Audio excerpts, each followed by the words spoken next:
रात का समय था और चांदनी रात अपने पूरे शबाब पर थी। गांव का नाम था कालेपुर, जो अपने आप में ही एक रहस्य था।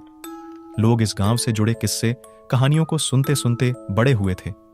गांव के बीचों बीच एक पुराना किला था जो अब खंडहर में बदल चुका था। इस किले की दीवारें और छतें जर्जर हो चुकी थीं और यहां हर तरफ काले चमगादड़ और उल्लू अपने बसेरे बनाए हुए थे। कालेपुर गांव के लोग इस किले से दूर ही रहते थे। उनका मानना था कि यह किला शापित है। कहते हैं कई साल पहले यहां एक राजा अपनी रानी के साथ रहता था। राजा बहुत ही निर्दयी था और उसने अपनी रानी को किले के तहखाने में बंद कर दिया था। रानी ने वहां काले जादू की सहायता से अपनी आत्मा को अमर कर लिया और आज भी उसकी आत्मा उस किले में भटकती है। गांव के लोग रात होते ही अपने घरों में छिप जाते थे। लेकिन एक दिन गांव में एक अजनबी आया। उसका नाम था अर्जुन। अर्जुन एक साहसी युवक था और उसे भूत प्रेतों की कहानियों पर यकीन नहीं था। वह गांव के लोगों से उन किस्सों के बारे में सुनकर हंसता था।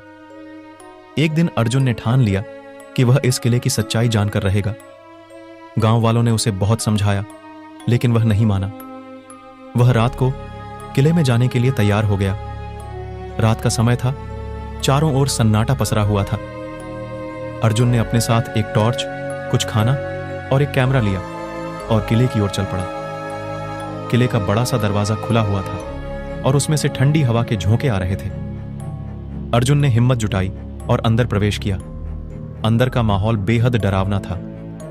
हर तरफ मकड़ी के जाले, टूटे हुए फर्नीचर और धूल मिट्टी जमा थी। अर्जुन ने अपनी टॉर्च जलाकर चारों ओर देखा। उसने एक पुराने तहखाने की ओर कदम बढ़ाए। जैसे ही वह तहखाने में पहुंचा, उसकी टॉर्च की रोशनी अचानक बंद हो गई। अर्जुन ने टॉर्च को ठीक करने की कोशिश की, लेकिन वह नहीं जली। तभी अर्जुन ने पीछे से किसी के कदमों की आहट सुनी। उसने मुड़कर देखा, लेकिन वहां कोई नहीं था।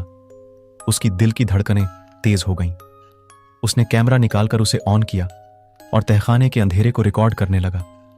अचानक कैमरे की स्क्रीन पर एक धुंधली सी आकृति दिखी। अर्जुन ने ध्यान से देखा। वह एक औरत की आकृति थी।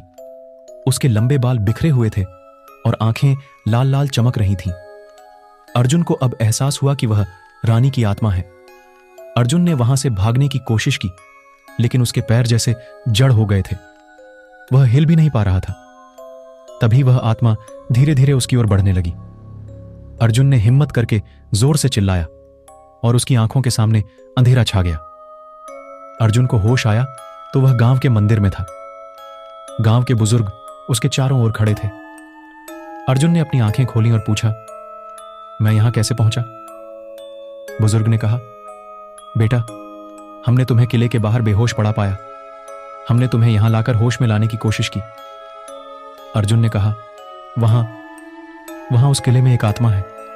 मैंने उसे देखा। वह मुझे मारने वाली थी। बुजुर्ग ने गंभीरता से कहा, बेटा, हम जानते थे कि तुम वहां नहीं जाना चाहिए। वह किला शापित है। उस रानी की आत्मा वहां सदियों से भटक रही है। अर्जुन ने अब समझ लिया था कि उस किले की कहानियां सच थीं। उसने गांव वालों से वादा किया कि वह अब कभी उस किले के पास नहीं जाएगा। गांव के लोग अर्जुन की हिम्मत की दाद देते थे, लेकिन साथ ही उसे याद दिलाते रहते थे कि कभी कभी पुरानी कहानियों में भी सच्चाई होती है। इस घटना के बाद अर्जुन ने कालेपुर में ही रहने का फैसला किया और गांव वालों के साथ मिलकर गांव को बेहतर बनाने में जुट गया। लेकिन उस रात की यादें हमेशा उसके मन में ताजा रहीं। उसने सीख लिया था कि कभी कभी अदृश्य शक्तियों का अस्तित्व भी होता है और उनसे सामना करने की बजाय उनसे बचना ही बेहतर होता है। और इस तरह कालेपुर गांव अपनी रहस्यमयी कहानियों के साथ आगे बढ़ता रहा। लेकिन अब वहां के लोग और भी सतर्क हो गए थे। उन्होंने किले को पूरी तरह से बंद कर दिया और वहां किसी को भी जाने नहीं दिया।